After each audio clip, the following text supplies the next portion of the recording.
Here, read this. Woof.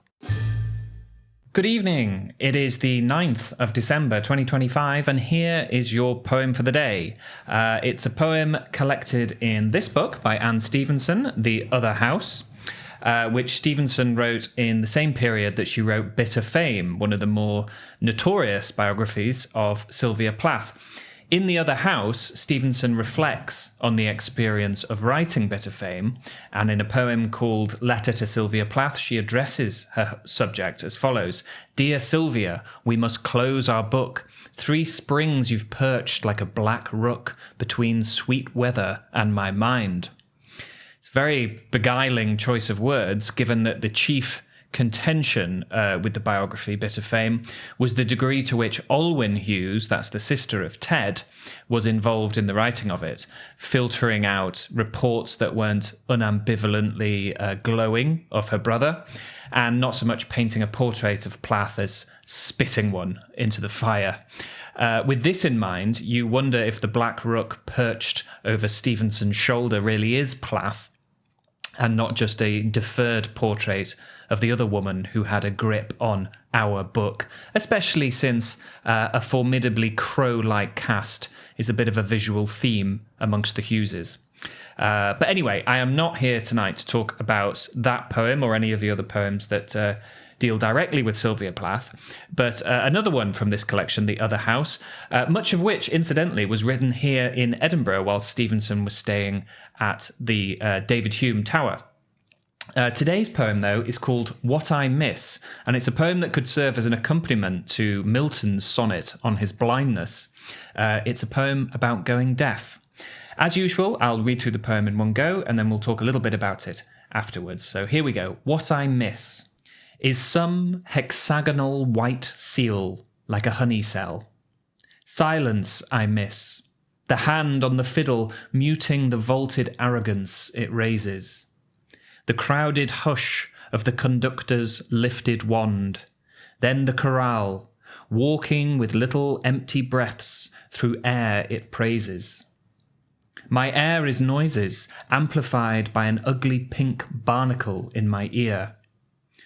All the music I hear is a tide dragging pebbles to and away in my brain. Sphered, the harmonies fall, mutate, abort. Emptiness is like rain in my insomniac city, ceaseless and merciless. As I was reading that, no joke, I had my ear popped. For those of you who take a sort of Hughesian view that to read a poem is to cast a spell, I mean, there might be something in it. So that poem, I really like that poem. I think it's really, really moving. It's dedicated to an author superbly named Elon Salmon. Don't know anything about him, but I hope he stayed clear of Ted Hughes with a name like that.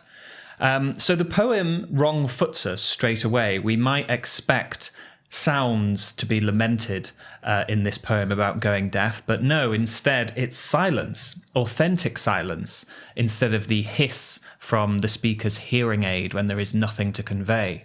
The hiss that falls like a rain in her insomniac city. Now, in the knowledge that Stevenson felt that she had Plath perched over her in the period in which she wrote this poem, it's immediately eye-catching to see, in the first lines of the poem, some beehive imagery. The hexagonal white seal like a honeycell, so the cap of beeswax that bees lay over a honeycell that's full of honey in order to store it.